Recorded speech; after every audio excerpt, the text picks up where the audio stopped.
வணக்கம் வியூவர்ஸ். ஆடி மாதத்தின் சிறப்புகள். திருமதி ருக்மணி வெங்கட்ராமன் அவர்கள் எழுதியதை நான் வாசிக்கிறேன். நீங்களும் தெரிந்து கொள்ளுங்களேன். ஆடி மாதம் வந்தாலே அனைவருக்கும் மகிழ்ச்சி அளிக்கும். நிறைய பண்டிகைகள் வரும். வடை பாயசத்தோடு விதவிதமான சாப்பாடு இருக்கும். விதவிதமான கலர்களில் புடவைகள் அணிந்து கொண்டு, அலங்காரம் செய்து கொண்டு கோவில்களுக்கு செல்வது, விசேஷங்களில் பங்கேற்பது என்று குதூகலமாக கொண்டாடும் மாதம். சிலர் ஆடி மாதத்தில் திருமணம், கிரகப்பிரவேசம் ஆகிய நல்ல காரியங்களை தொடங்கக்கூடாது என்பர். ஏனெனில் இந்த மாதம் இறைவனை தொழ வேண்டிய மாதம். அதாவது நம் மனமாகிய பீடத்தில் இறைவன் இறைவியை அமர்த்தி ஆராதனை செய்ய வேண்டிய மாதம். மற்றொரு காரணம், தேவர்களுக்கு ஒரு நாள் என்பது நமக்கு ஒரு வருடம். தேவர்களுக்கு சந்தியா வேளை ஆரம்பிக்கும் பொழுது ஆடி மாதம் ஆரம்பிக்கின்றது. அந்த மாதத்தில் திருமணம் போன்ற வைபவங்களை வைத்துக் கொண்டால் அவர்களின் ஆசீர்வாதம் பரிபூர்ணமாக கிடைக்காது என்ற நம்பிக்கையில் ஆடி மாதத்தை அவர்களுடன் நாமும் இறைவனை வழிபட ஒதுக்கி இருக்கலாம். பெரும்பாலும் அனைத்து மாரியம்மன் கோவில்களிலும் வேப்பிலையை அம்மனுக்கு சாத்தி வணங்குவதும் கூழ் ஊற்றும் விழாவாக நடத்துவதும் இந்த மாதத்தில் நடைபெறும். வேப்பிலை கொழுந்துகளுக்கு அபார மருத்துவ தெய்வீக குணங்கள் உண்டு. மழை காலத்தில் கிருமிகள் தாக்குதலில் இருந்து நம்மை வேப்பிலை காக்கும். ஆடி மாதத்தில் பொதுவாகவே காற்று அதிகமாக வீசும். மழைக்காலம் வேறு. அந்த காலத்தில் எளிதில் ஜீரணிக்க கூடிய வகையிலான உணவுகள் சாப்பிடுவது நல்லது. அதனால் கூழ் ஊற்றும் வைபவத்தை நடத்துகின்றனர். கூழ் எளிதில் ஜீரணமாகும். மாதங்களை பொறுத்தவரை உத்தராயணம், தட்சணாயனம் இரு பிரிவுகள். ஆடி முதல் மார்கழி வரை தட்சிணாயனம் புண்ணிய காலமாகவும், தை முதல் ஆணி வரை உத்தராயண புண்ணிய காலமாகவும் பிரிக்கப்பட்டுள்ளது. சூரியன் வடக்கிலிருந்து தெற்காக பயணிக்கும் காலத்தை தட்சிணாயனம் என்கிறோம். இக்காலங்களில் சூரியனின் கதிர்வீச்சு பகலில் குறைவாகவும் இரவில் குளிர்ச்சி அதிகமாகவும் இருக்கும். தட்சிணாயனம் துவங்கும் ஆடி மாதத்தில் சூரியனில் இருந்து சூட்சம சக்திகள் வெளிப்படும். வேத பாராயணங்கள், மந்திரங்கள், ஜபங்கள் ஆகியவற்றிற்கு ஆடி மாதம் சிறந்ததாக கருதப்படுகிறது. பிராணவாயு அதிகமாக கிடைப்பதும் ஆடியில்தான். உத்தராயண காலத்தில் சூரியனிலிருந்து வெளிப்படும் கதிர்களை விட தட்சிணாயனம் காலத்தில் சூரியனின் ஒளிக்கதிர்கள் விவசாயத்திற்கு உகந்ததாக இருக்கும்.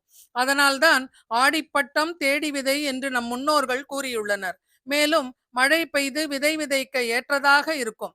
துர்க்கை, காளி உள்ளிட்ட பெண் தெய்வ வழிபாட்டுக்கு உகந்ததாக ஆடி மாதம் கருதப்படுகிறது. முருகப்பெருமானுக்கும் உகந்த மாதம். மேலும் கிராமப்புறங்களில் காவல் தெய்வமாக விளங்கும் மாரியம்மன், ஐயனாரப்பன், மதுரை வீரன், மாடசாமி, கருப்பண்ணசாமி போன்ற தெய்வங்களுக்கும் பூஜைகளும் விழாக்களும் நடைபெறும். ஆடி மாதத்தில் ஆடி 18, ஆடி பூரம், நாகபஞ்சமி, வரலட்சுமி விரதம் போன்ற பல விசேஷங்கள் கொண்டாடப்படுகின்றன.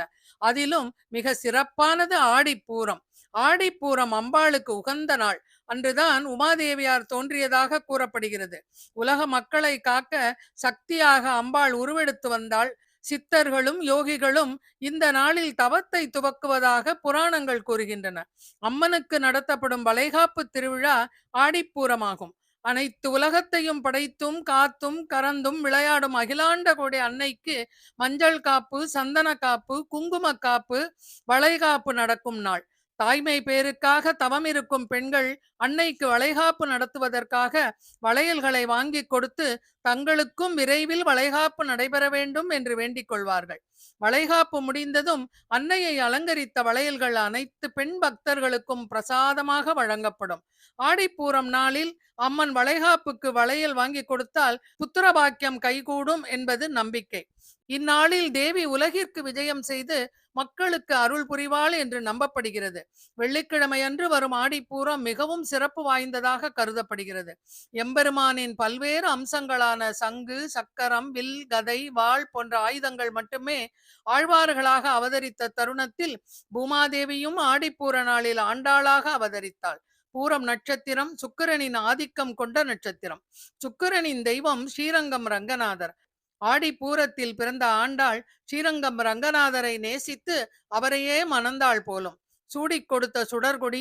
ஆண்டாள் அவதரித்த ஆடி பூரத்தை ஸ்ரீவல்லிபுத்தூரில் 12 நாட்கள் திருவிழாவாக கொண்டாடுகின்றனர். ஆடிப்பூரம் அன்று பெரிய திருத்தேரில் ஸ்ரீ ஆண்டாள், ஸ்ரீ ரெங்கமன்னார் எழுந்தருளி பக்தர்களுக்கு காட்சி அளிக்கின்றனர். திருக்கழுக்குன்றம் வேதகிரீஸ்வரர் திருக்கோவில். அன்னை திரிபுர சுந்தரி சுயம்பு வடிவானவள்.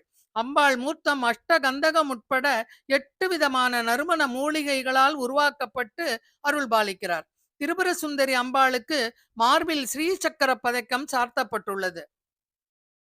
ஆண்டில் ஆடிப்பூரம், பங்குனி உத்திரம், நவராத்திரியில் வரும் நவமி ஆகிய 3 நாட்களில் மட்டுமே அம்பாளுக்கு முழு அபிஷேகம் செய்யப்படுகின்றது. தினந்தோறும் திருப்பாத பூஜை மட்டுமே நடக்கின்றது. ஆடிப்பூரத்தன்று திருக்கழுக்குன்றத்தில் திரிபுர சுந்தரிக்கு அபிஷேகம் நடைபெறும். இந்த ஆடிப்பூர நன்னாளில் அம்மனுக்கு வளைகாப்பு விழா, ஸ்ரீவல்லிபுத்தூர் ஆண்டாள், நெல்லையப்பர் அழகர் கோவில், கபாலீஸ்வரர் கோவில், மதுரை மீனாட்சி அம்மன், திருவண்ணாமலை உண்ணாமலை அம்மன் உள்ளிட்ட பல கோவில்களிலும் நடைபெறுகிறது. சைவ வைணவ திருத்தலங்களில் ஆடிப்பூரம் மிக விசேஷமாக கொண்டாடப்படுகிறது. கோவிலுக்கு சென்று வழிபட இயலாதவர்கள் தங்கள் இல்லங்களிலேயே அம்பாளுக்கு வளையல் வைத்து பூஜை செய்து அவளுக்கு பிடித்த பானகம், பாயசம், நெய்வேத்தியம் செய்து வணங்கலாம். ஆடி மாத சிறப்புகளை பற்றி தெரிந்து கொண்டோம் அல்லவா? அடுத்து வரும் மாதங்களை பற்றிய சிறப்புகளை அடுத்த வீடியோவில் காண்போம். நன்றி, வணக்கம்.